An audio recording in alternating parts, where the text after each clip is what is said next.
Canada moved first. After weeks of strain, Prime Minister Mark Carney rolled back Ottawa's retaliatory duties on CUSMA-covered goods, a deliberate step to dial down the fight and safeguard Canada's privileged access to the U.S. market. Washington read it as a concession and a reset, but de-escalation on one front hasn't ended the trade brinkmanship elsewhere. Inside the Trump administration, aides are now weighing a fresh round of import restrictions under national security authorities, measures that could land hardest on three familiar names: Canada, Mexico, and China. At stake is more than diplomatic tone. The next phase of the agenda is aimed squarely at clean energy hardware and the industrial supply chains that bind North America together. If the White House follows through, tariffs could raise costs across wind, solar, and storage projects, slow new construction, and ripple through factories, farms, and grid operators on both sides of the border. Ottawa's step back bought time. It did not close the book. Against that backdrop, the United States has opened its most consequential inquiry yet. The United States Commerce Department has formally launched a Section 232 national security investigation into imported wind turbines and turbine components. The probe, announced in mid-August and made public a week later, will determine whether America's reliance on foreign aid equipment undermines its manufacturing base and poses risks to national security. Section 232 of the Trade Expansion Act grants the president wide latitude to restrict imports if they are judged to threaten national security.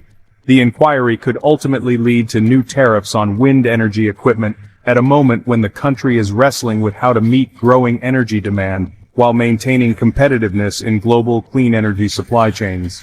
This investigation comes in the wake of tariffs already imposed on imported steel and aluminum used in turbines and other industrial machinery.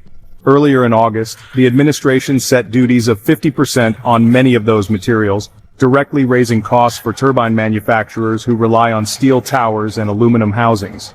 If turbines themselves and their major parts are pulled under this framework, the impact on both domestic manufacturers and developers could be significant. The United States wind industry is a vast and growing part of the national energy system. By the end of 2023, America had roughly 150 gigawatt of installed land-based wind capacity, with offshore potential measured at over 80 gigawatt. Wind energy provided around 10% of the country's total electricity supply in that year, more than 450 terawatt-hours in total, surpassing hydroelectric power as the nation's largest renewable source.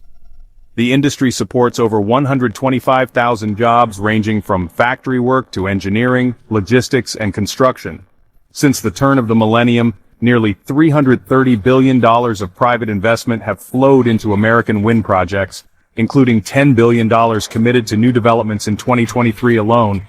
Although the United States hosts more than 500 facilities involved in producing or assembling wind turbines, the industry remains deeply tied to global supply chains. Nell Assembly, the central unit housing the generator, is largely domestic, with around 85% made in the country. Tower manufacturing is also strong, with about 70 to 85% produced within U.S. borders. But blade production tells a different story. Only 5 to 25% is made domestically, with the vast majority shipped from Mexico, Canada, China, and other overseas manufacturers. According to research firm Wood Mackenzie, imports of turbine components reached a value of roughly $1.7 billion in 2023, with 41% arriving from Mexico, Canada, and China. Major international companies dominate turbine production. Denmark's Vestas, Germany's Siemens Gamsa, and China's Goldwind are three of the most prominent players. Vestas alone employs tens of thousands of workers worldwide and maintains multiple American facilities with the capacity to assemble several gigawatts of turbines annually. Siemens Gamsa has invested heavily in U.S. operations, particularly around offshore projects. Goldwind, headquartered in Beijing, has over 10,000 employees and more than 140 gigawatts installed globally. Its American subsidiary has already delivered about 500 megawatts of turbines and oversaw the construction of large-scale projects, such as the Rattlesnake Wind Project in Texas. These global ties illustrate why the Section 232 investigation matters. If tariffs are imposed broadly, they will raise costs for developers and potentially slow the pace of new wind installations. After a period of stagnation in 2023, new installations are expected to grow from about 7 gigawatt in 2024 to 11 GW in 2025 with forecasts of 14 GW annually through the end of the decade. That surge is tied closely to policy incentives like the Inflation Reduction Act, which has already encouraged at least 15 factory expansions or announcements in the domestic wind supply chain.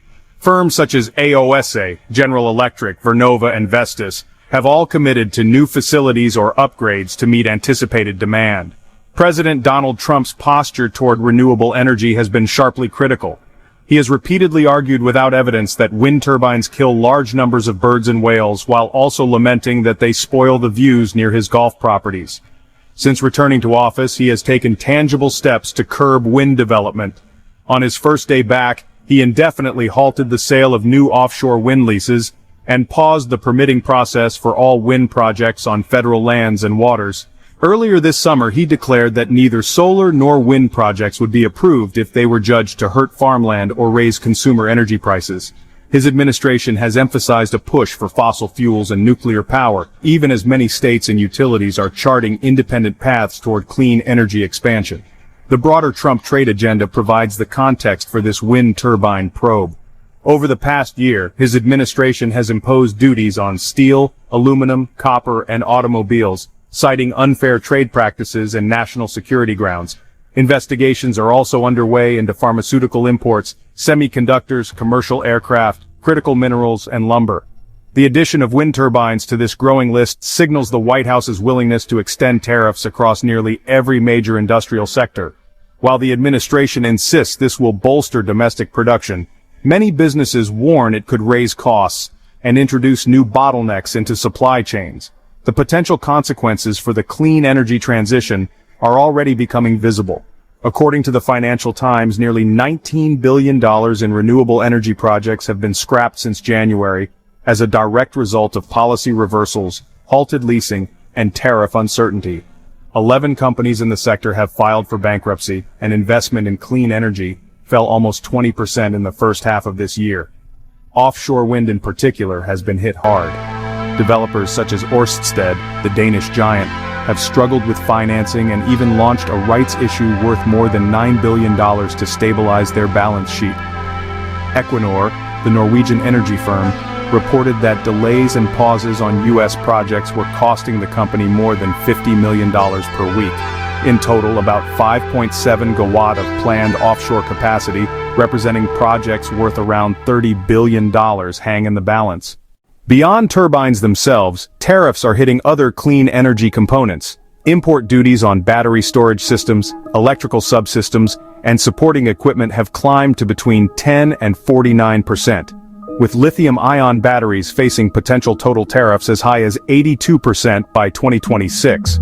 Given that 90% of American battery storage depends on cells imported from China, these duties could ripple across the renewable sector, undermining both solar and wind integration into the grid. The higher costs could discourage utilities and investors from expanding storage capacity, which is essential for balancing variable energy output from wind and solar farms.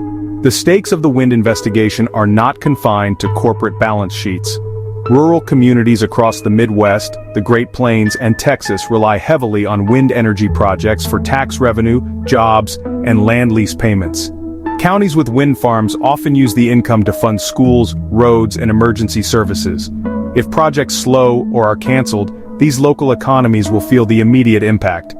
For farmers and ranchers who lease their land for turbines, the income can mean tens of thousands of dollars per year, providing stability in volatile agricultural markets. At the same time, proponents of tariffs argue that stronger domestic manufacturing will eventually create more resilient supply chains and long-term economic security.